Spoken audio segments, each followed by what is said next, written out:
I wasn't sure on when to start.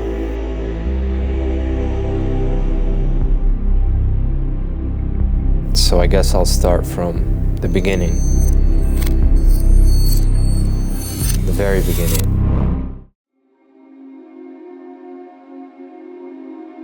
I was the first grandchild in the family, the first grandson. I spent a lot of time at my grandparents' house. There were hardly any rules there, less restrictions.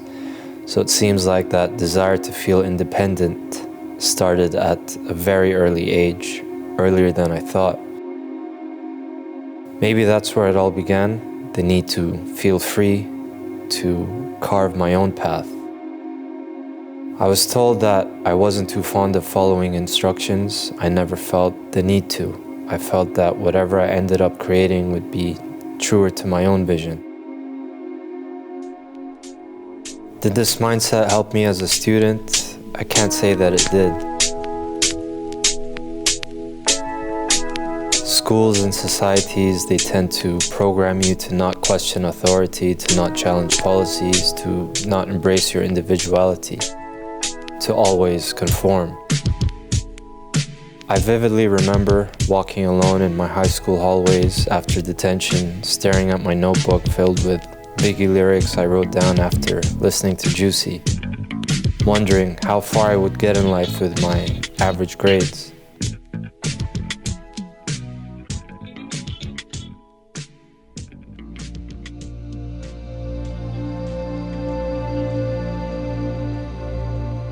I never would have thought that I would end up working in a field that required specific technical skills and abilities I never trained for or studied, or how I would end up managing a company with over 2,000 employees. A company that's success thrives on the type of intelligence, expertise, and skills that I can confidently say that I never possessed.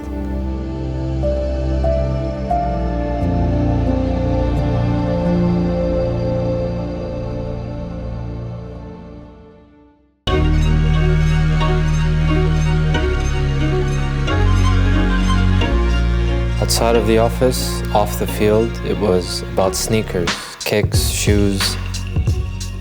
I've always had a passion for collecting. I've been a collector for over 2 decades. Sneakers weren't just shoes to me. They were art, they were stories, they were pieces of history. You may be wondering, why did I go from talking about my life in the corporate world to being in a room filled with sneakers?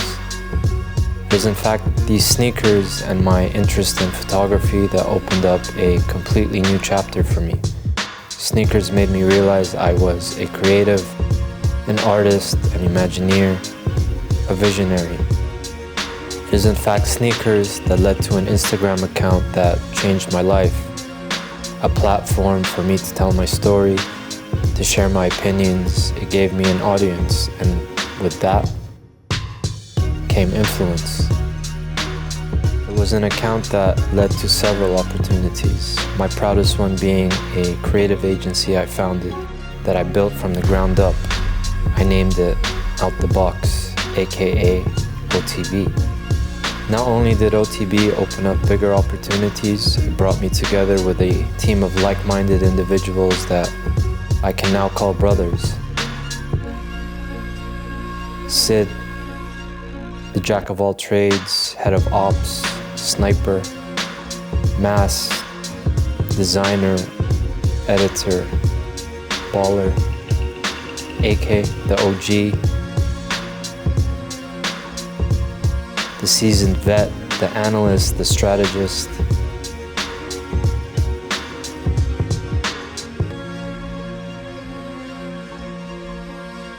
These are the guys who witnessed my evolution as an artist. They witnessed me create my most powerful work, our art, our collective strength, our defining moments that we can proudly hang on our wall. We all stood together as creatives, as conceptual thinkers, as agents of change.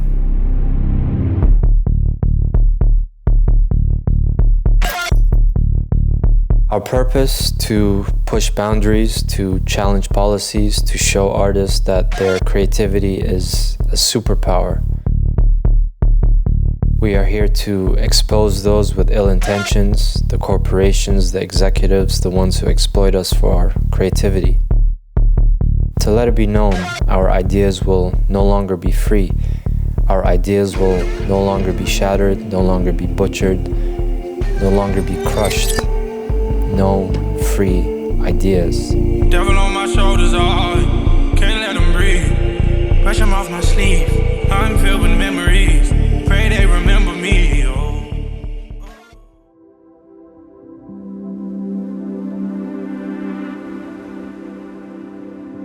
A friend of mine said something to me recently, and I'm pretty sure that it had slipped out unintentionally. But it stuck with me. He said, "People sometimes ask me, what exactly is it that TQ does? They say, TQ should stick to just one thing." When I heard that, it made me remember the time when a successful artist here, surprised to see me on the same panel as him, tried to size me up, putting me on the spot, asking me to pull out my phone and show him my work in front of another group of well-established artists. After the talk, I had to speak to him in private. I took him aside to let him know, I'm not here to compete. I'm here to learn. I'm here to create. I don't know how to draw. I never really learned how to paint, and that's why I splatter. I'm not here to compete. I'm here to learn, and I'm here to create. I can't call myself a designer either. I don't have the technical skills to put together a design. I don't know how to sew. I don't know how to cut. I'm not here to compete. I'm here to learn. I'm here to create.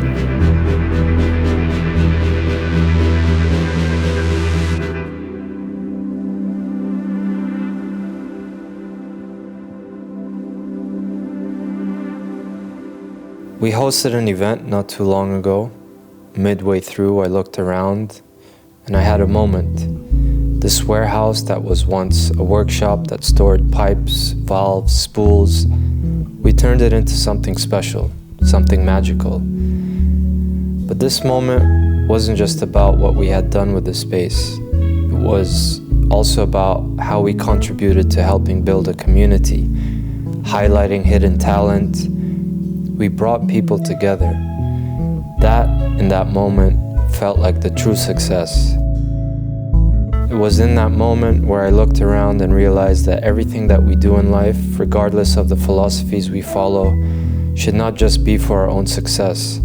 It should be for the future, for the next generation. The youth will always win. all times. I inhale then breathe. They hearts are filled with greed. Okay, now they want to hold me. Not too big on people talking. Now I know there's an angel watching over me, and angels talking to me. But angels start to tell me it's okay to not feel okay. I know that you'll be proud if you was here today, but it's okay, 'cause I'm okay. I know that you'll be proud.